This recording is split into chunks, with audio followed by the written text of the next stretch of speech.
This episode is a more detailed follow-up to my 2017 video, Who Controls All of Our Money? I'm going to focus on the United States in this video only because they're the world reserve currency, but everything in this video affects all of us because the central banks around the world are all doing the same thing. With that being said, let's begin. Around the world today, we see central banks printing money. So here's a question. We're told from a young age that money is hard to come by. We should study to work our whole life to earn it. How then can all this money suddenly come from nowhere? How is money created? Who's going to pay it back? What exactly does all of this mean? And what's going to happen next?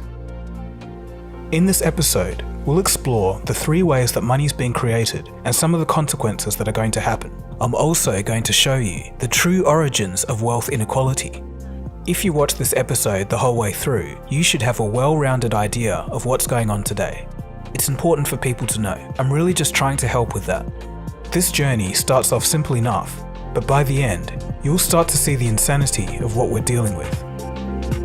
You are watching Cold Fusion TV.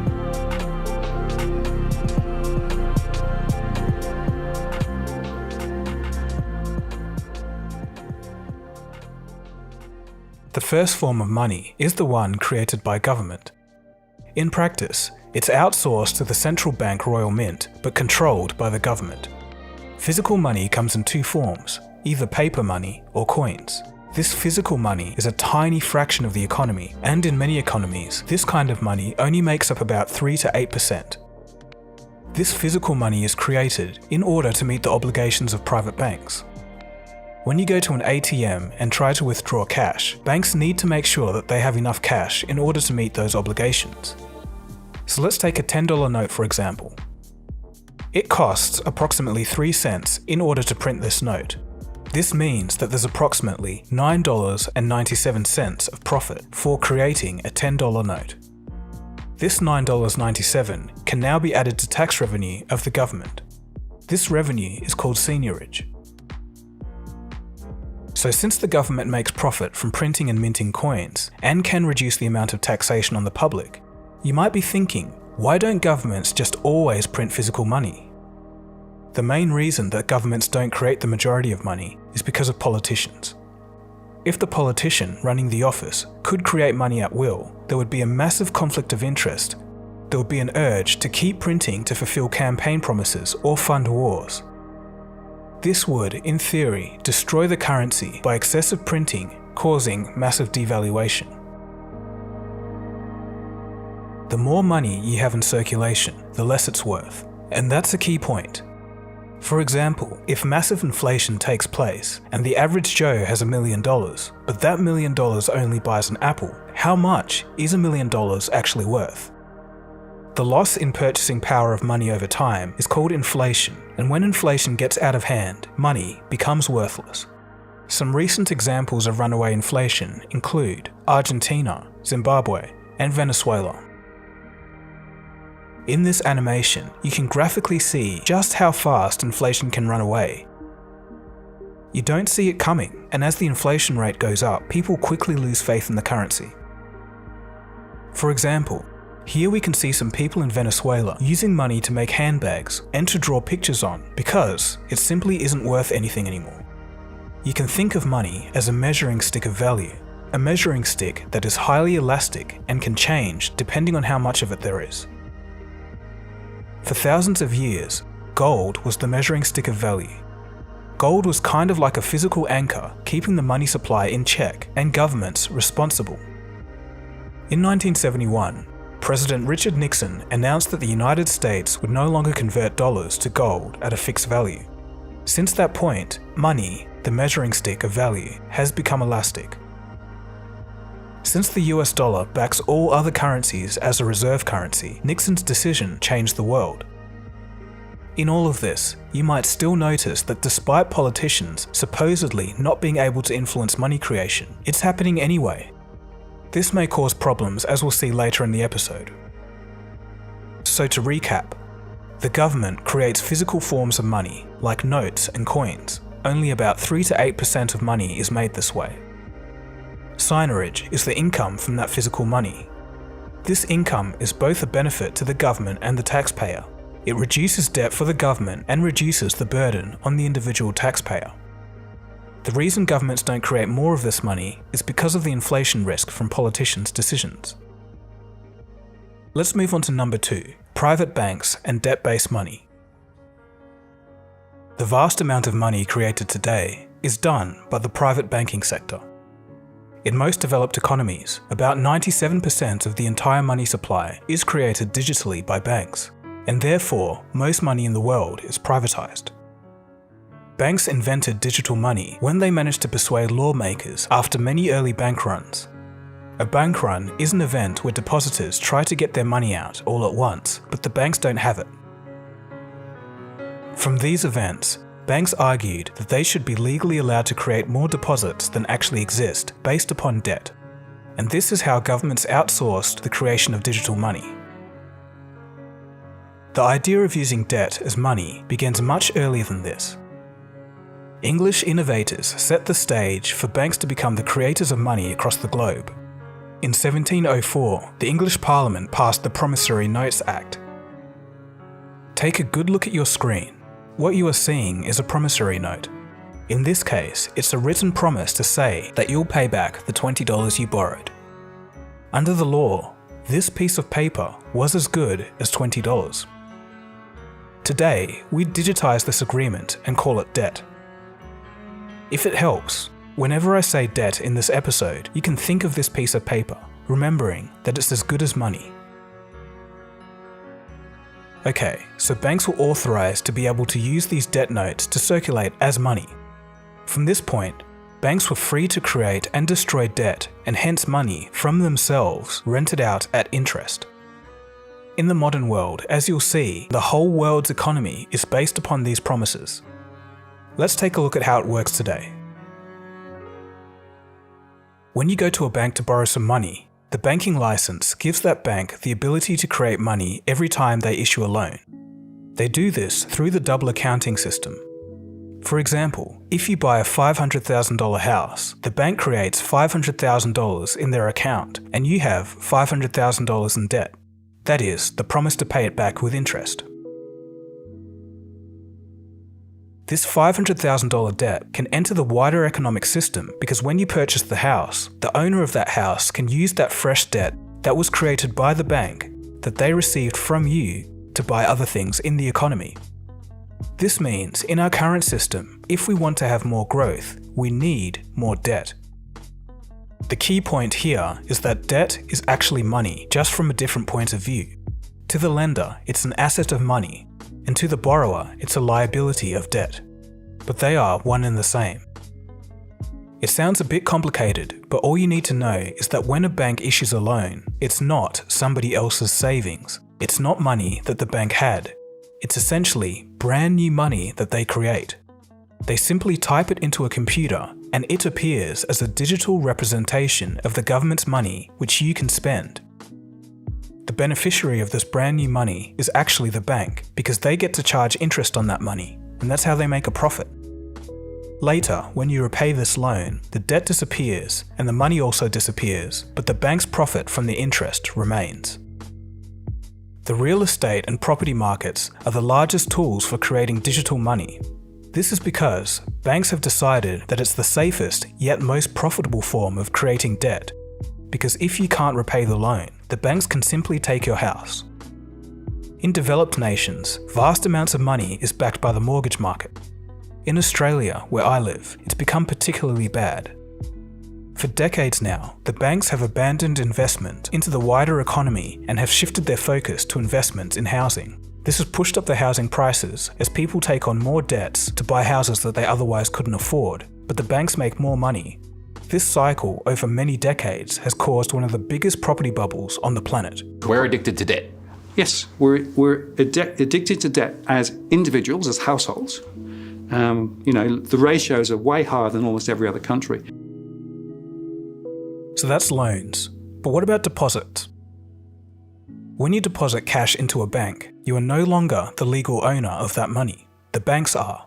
They keep 10% of your deposits on reserve and can loan out 90% of that money to someone else. and that other person can deposit that money into another bank, and then that bank can loan out 90%, and so on. This is known as fractional reserve lending. If they say, we'll transfer it to your account, that's wrong, because no money is transferred at all. Because what we call a deposit is simply the bank's record of its debt to the public. Now, it also owes you money, and its record of the money it owes you is what you think you're getting as money, and that's all it is. When all is said and done, an initial deposit of $100 with a 10% reserve requirement can ultimately lead to $1,000 in total money circulation. Well, at least that was how it used to work. Until March the 26th, 2020, there is now a 0% reserve requirement. According to the Federal Reserve, quote, "This action eliminated reserve requirements for all depository institutions," end quote. So, banks can now create infinite amounts of money with no reserves. And it doesn't stop there. When banks hold your deposit, they can, along with hedge funds, gamble with it through investment in financial instruments such as derivatives and securities. They do this in order to make superior returns. Most of the time, these instruments are basically just bets on if the price of an asset will rise or fall. But when taken to the extreme, it can get ridiculous. Remember in my Enron video how I talked about how they use financial instruments to bet on the weather? These crazy classes of financial instruments is what brought down the housing market and the subsequent global economy in 2008. But the problem today is that banks are playing with so many derivatives, sometimes stacked on top of each other, with leverage multiplying factors, that nobody actually knows how much money is tied up in this gambling. Some estimates put the derivative market at over $1 quadrillion, over 10 times the global economy. In booms, everyone takes on debt, that is, loans from a bank, and they spend it on things that they normally couldn't afford, but this causes economic growth.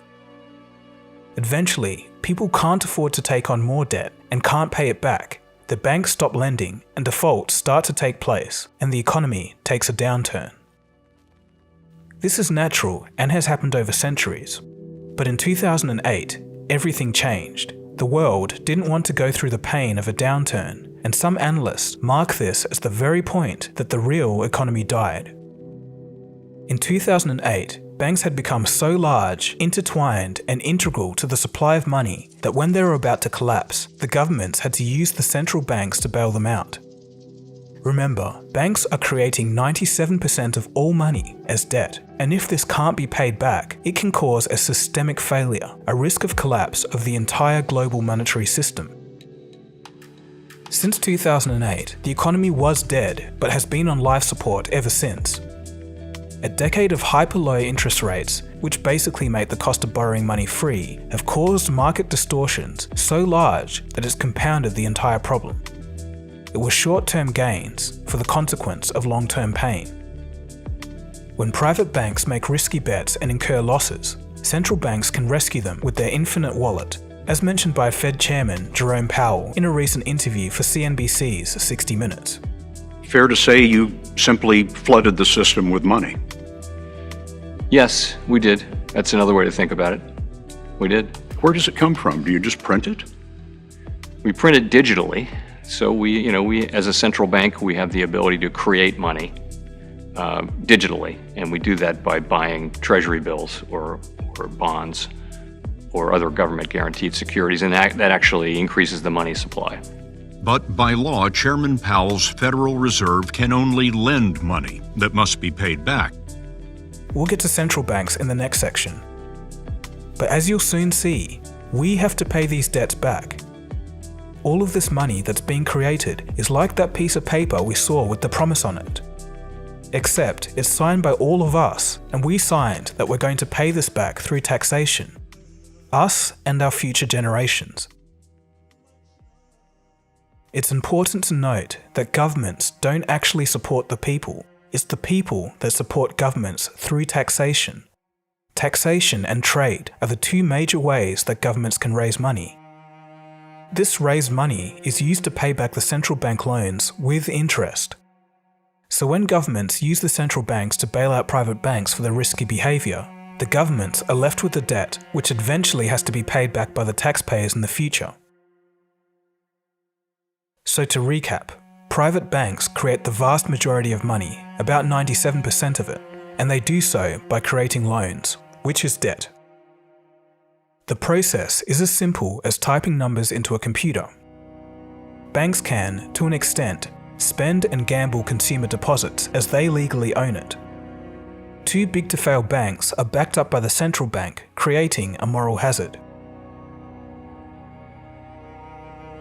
And that brings us to the final and most insane form of money creation: central bank digital money. The third form of money is quantitative easing, or QE. Quantitative easing is a new form of money that was invented by the Japanese central bank in 1989. It was later popularized by the Federal Reserve in the United States during the 2008 crisis. QE is where a central bank creates money in order to issue loans directly to the banking sector, large corporations, and most recently, the public. It's a way of flooding money into the economy at times of extreme events like the financial crisis of 2008. As a result of this, the central bank's balance sheets have gone completely out of control in order to prop up the economy a little bit longer. In 2008, during the crisis, and the first time this was tried outside of Japan, the $700 billion bailout of QE was very controversial. Bailing out Wall Street is the only way to save Main Street, so says the president. The house of cards was much bigger. Started to stretch beyond just Wall Street. That's how the president defended one of the largest proposed financial rescue plans in U.S. history. Treasury Department and congressional staffers are working through the weekend, hammering out the details. The president's plan would allow the Treasury to buy up to $700 billion worth of bad loans, like many of those subprime mortgage deals. But those bad debts then go on the American public's tab. Congress will have to raise the legal limit on the national debt from $10.6 trillion to $11.3 trillion. It was thought to be a one-off emergency scenario, but over the next decade, the Federal Reserve was unable to reverse it. To give you an idea of how significant all of this was, it took from the foundation of America in 1776 all the way up to 2008 for the nation to attain less than $1 trillion in debt. By 2014, that number had expanded to $4.4 trillion. And since the onset of the COVID pandemic, $3 trillion was added in the span of 3 months. Now, the US central bank is creating hundreds of billions of dollars in mere hours. It's seeming to have less of an effect as it continues. We have a lot of good faith based on the prowess of the US printing press. I mean, the United States maintains reserve currency status. That's fake money, though. That's not real money. That's fake money. That's $200 trillion of fake money. Oh, you're really? I know. But it's all based on faith. How long is this sustainable, though, Wow. to go at that pace? The argument then becomes about the taxpayer who's pissed off and saying, let me get this straight. You can constantly bail yourself out and you can constantly go print money with this quantitative easing. Why the hell do I have to pay taxes? Why do I pay taxes? These are the seeds of social unrest in this country. You can only drive so big of a wedge between the haves and the have-nots, especially when you're gutting out the middle class in the process. The Federal Reserve monetizing the US debt is what enables all of this. So how does this money enter the system? Central banks use their magic money to buy the equivalent amount of bonds from the government. They do this through the bond market, which exists to lend money to corporations or governments. Although the stock market gets more press, the bond market is actually bigger. So what is a bond? For the purposes of this video, it's basically the same as debt but is issued by a government or corporation. Central banks, which have no savings, can create money to buy these bonds. So here's an important question. Can a central bank go bankrupt? Well, according to the European Central Bank, which published a paper in 2016, central banks are protected from insolvency due to their ability to create more money. If you think this sounds a bit unfair, just wait. Governments in our current situation are stuck between a rock and a hard place. They can't raise money except for raising taxes, but owe trillions to central banks. The hope is that the borrowed money can kickstart the economy, but something else is happening. When central banks buy bonds given by the government or corporations, they can end up owning a lot of the world's assets. For example, the balance sheet of the Japanese central bank is bigger than the entire GDP of Japan. They own 80% of their stock market. That's right, the Central Bank of Japan is their stock market's largest shareholder. The Swiss central bank owns $90 billion in American stocks, including Apple, Microsoft, Google, and Amazon. When I first heard of this a few years ago, I simply couldn't believe it was legal. So, these central banks are creating money out of nothing, and they can't go bankrupt, but yet, they're buying real assets. Even a toddler can see that something is wrong here. It turns out that creating money out of nothing and buying things does have some consequences. These sorts of central bank interventions remove stock markets from reality. Throughout the 20th century, the stock market actually used to reflect the economy, but recently, that's gone completely out of whack. The US stock market has become almost twice as big as the entire nation's GDP, which literally makes no sense. Central bank intervention is the main reason why in April 2020, 30 million people became unemployed in the United States, but the stock market had its best month since 1987. The central bank printed trillions, gave it to banks and hedge funds, with almost 0% interest rates. This money made it straight into the stock market, while the real economy barely got any help. Earlier, we discussed that money printing leads to inflation. So why haven't we seen it yet? Well, we have. We've seen inflation globally in housing prices and stock markets. The printed money ends up in all of these assets pushing up the prices, so the few people who own large amounts of stocks end up ridiculously wealthy while there's no growth in the real economy. The rich get richer and the poor get poorer. A lot of people can feel and see the wealth inequality, but they have no idea where it's coming from. I'm going to show you in 3 charts. Since the 1980s, the wealth of the upper echelons of society has been tied to the stock market. Since 2008, when the economy went on life support, the stock market became glued to the Federal Reserve. The more they print, the more the stock market goes up, and the richer they become. Since 1980, their wealth has grown 420%. When central banks print money, the first recipients of that newly printed money enjoy higher standards of living at the expense of the later recipients of that money when inflation has already taken hold. This phenomena is known as the Cantillon effect. Experts believe that when the rich finally start selling their stocks and real estate so as to buy other assets in times of distress, the money velocity, that is, the rate at which money changes hands in the economy, will start to pick up. And that is when we'll start seeing real inflation in the general economy. There is so much more to this, but I'll leave it here for today. So to recap, central banks have no savings in their account. They can't go bankrupt, but can create infinite amounts of money by buying government bonds. A bond is an exchange of money for a promise that the government would eventually pay it back with interest. This money eventually must be paid back by future citizens of a country either through taxation or inflation.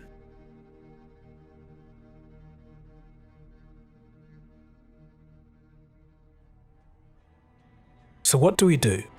It's clear that people out there who have lost their jobs need help. Though, just in my opinion, I think printing money is only a band-aid. The real solution was in the past.